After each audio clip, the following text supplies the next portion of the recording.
Hello दोस्तों, welcome back with the new video. दोस्तों, हमारे एक बहुत ही पुराने सब्सक्राइबर हैं सैम, जिनका एक क्वेरी आया था, भाई अप ट्रेंड और डाउन ट्रेंड में बहुत कंफ्यूजन है मुझे। अगर बैंक निफ्टी 300 पॉइंट का अप ट्रेंड बनाया है और वहां से 100 पॉइंट्स का रिवर्सल देता है, तो क्या वो 100 पॉइंट्स को डाउन ट्रेंड कहेंगे या फिर अप ट्रेंड ही रहेगा? इसके आंसर को समझने के लिए सबसे पहले तो आपको ये समझना होगा कि अप ट्रेंड और डाउन ट्रेंड एक्चुअली में होता क्या है। तो अप ट्रेंड और डाउन ट्रेंड को समझने के लिए आपकी स्क्रीन पे जो अभी पिक्चर डिस्प्ले हो रही है, आप इसको ध्यान से देखिएगा।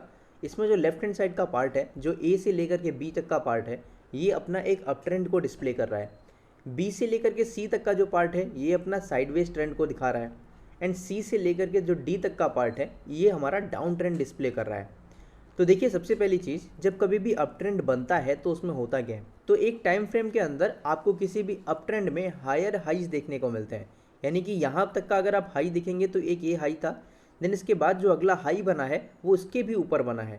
इसी तरीके से हायर लोज देखने को मिलते हैं। हायर लोज का मतलब ये है कि अगर देखिए सबसे पहला लो यहाँ बना है, तो इसके बाद में जो लो बना वो उसके ऊपर बना, एंड फिर उसके ऊपर वाला जो लो बना वो उसके भी ऊपर बनता है। तो इसीलिए इसको कह देते हैं हायर लो। तो सिंपल ये कहा जाता है कि किसी भी अप ट्रेंड के अंदर आपको हायर हाइज देखने को मिलते हैं एंड हायर लोज देखने को मिलते हैं।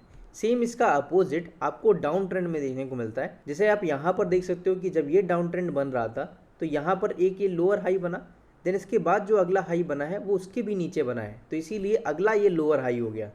तो डाउन ट्रेंड के अंदर आपको लोअर लोज देखने को मिलते हैं, साथ में ही आपको लोअर हाइज देखने को मिलते हैं। अभी दोस्तों आप देखो, मैंने tradingview.com पे निफ्टी 50 का चार्ट ओपन कर रखा है, एंड ये आप देख सकते हो कि 12 मई का चार्ट है 5 मिनट के टाइम फ्रेम पे। जब आप कभी भी ट्रेंड बनाइएगा तो टाइम फ्रेम का बहुत ही ध्यान दीजिएगा। आपको ये देखना पड़ेगा कि ये जो ट्रेंड बन रहा है वो किस टाइम फ्रेम पे बन रहा है। हम ये अभी 5 मिनट का टाइम फ्रेम देख रहे हैं, एंड वो भी 12 मई का चार्ट देख रहे हैं।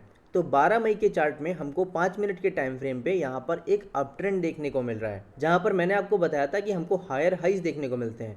जब ये ट्रेंड ऊपर की तरफ बना तो आप देख सकते हो कि एक हाई बना, देन इसके बाद अगला हाई यहाँ पर आप देख सकते हो कि उसके ऊपर बना है, देन इसके बाद जो अगला हाई बना वो उसके भी ऊपर बना जाके। तो इस तरीके से ये हमें हायर हाइज देखने को मिलते हैं अप ट्रेंड में, एंड हायर लोज देखने को मिलते हैं। अगर आप देखो, सबसे पहला लो यहाँ पर बना था, देन इसके बाद अगला लो यहाँ बना है, देन इसके बाद यहाँ पर अगला लो बन रखा है, देन इसके बाद जो अगला लो बना वो आप देखो इस जगह बना। तो पिछले वाले लो के ऊपर ही अगले वाले लो बन रहे हैं, तो इसीलिए हम लोग इस ट्रेंड को कहते हैं अप ट्रेंड, और यहाँ पर हमें higher highs and higher lows देखने को मिलते हैं। अभी डाउन ट्रेंड को समझने के लिए मैंने बैंक निफ्टी का चार्ट ओपन कर लिया है। ये भी मेरा 5 मिनट के टाइम फ्रेम पे सेट है, एंड 21 अप्रैल का डेटा हम यहाँ पर देख रहे हैं। तो 21 अप्रैल को आपको ये ट्रेंड लाइन बनाने को मिलती, एंड यहाँ पर भी आप देख सकते हो कि हमें एक ये डाउन ट्रेंड देखने को मिल रहा है। जैसा कि मैंने आपको डाउन ट्रेंड में बताया था कि डाउन ट्रेंड में हमें lower highs and lower lows देखने को मिलते हैं। तो सबसे पहला हाई अगर यहाँ पे है, देन अगला लोअर हाई आप देख सकते हो कि यहाँ पर बना, देन उसके बाद धीरे धीरे और लोअर हाइज बन रहे हैं, देन इसके बाद आप देखिए यहाँ पर भी हमें एक लोअर हाई देखने को मिला। इसके बाद यहाँ पर इसका ब्रेकआउट हो जाता है, एंड ये अभी जो डाउन ट्रेंड है वो यहाँ पर से फेल हो जाता है। ये अपने लोअर हाइज बन रहे थे, एंड इसके साथ ही यहाँ पर ये अपने लोअर लोज बन रहे थे।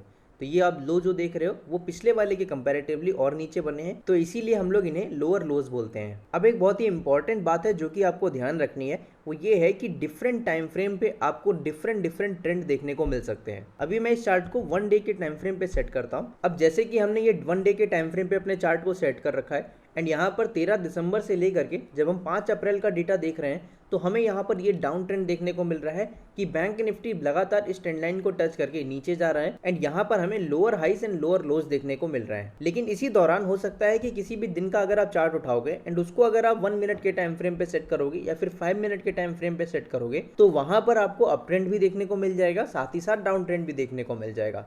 तो सिंपल मेरा कहने का मतलब ये है कि अलग अलग टाइम फ्रेम पे आपको अलग अलग ट्रेंड देखने को मिल सकते हैं। अभी मैं आपको उस क्वेश्चन का आंसर देने की कोशिश करूंगा जहां पर हमसे पूछा गया था कि अगर बैंक निफ्टी 300 पॉइंट का ऊपर का ट्रेंड बनाता है, यानी कि अप ट्रेंड बनाता है, फिर उसमें 100 पॉइंट का रिवर्सल आता है, तो वो जो 100 पॉइंट का रिवर्सल आया है वो अप ट्रेंड कहलाएगा या फिर डाउन ट्रेंड कहलाएगा। इसका एग्जांपल हमको क्लियरली बैंक निफ्टी के चार्ट पर 12 मई 2023 के डेटा पर ही देखने को मिल जाता है, एंड यहाँ पर आप देख सकते हो कि बैंक निफ्टी ट्रेड कर रहा था करीबन 43,550 के पास में, करीबन 12:30 बजे, एंड यहाँ पर से बैंक निफ्टी ऊपर जाने की कोशिश करता है, एंड यहाँ पर आप देख सकते हो काफ़ी अच्छा एक ऊपर का मूव आता है, एंड बैंक निफ्टी यहाँ पर भी जाता है करीबन 43,850 तक, एंड फिर इसके बाद आप देख सकते हो कि बैंक निफ्टी फिर से नीचे आने की कोशिश कर रहा है। तो ये हो गया अपना करीबन 300 पॉइंट का अप ट्रेंड, एंड इसके बाद जो ये रिवर्सल लिया है अप्रोक्सीमेटली 100 पॉइंट्स का, तो क्या इसे मैं डाउन ट्रेंड क्लासीफाई करूंगा? तो दोस्तों ये डिपेंड करता है कि आप बैंक निफ्टी को कितने टाइम पीरियड के लिए देख रहे हैं। फॉर एग्जाम्पल अगर आप स्कैल्पिंग कर रहे होते तो 2:40 से लेकर के 3 बजे तक के डेटा के लिए आप इसको डाउन ट्रेंड बोलेंगे। लेकिन अगर आप पूरे दिन का डेटा देखो तो पूरे दिन के डेटा के हिसाब से ये जो रिवर्सल हो रहा है, ये जब तक इस ट्रेंड लाइन पर आ नहीं जाता है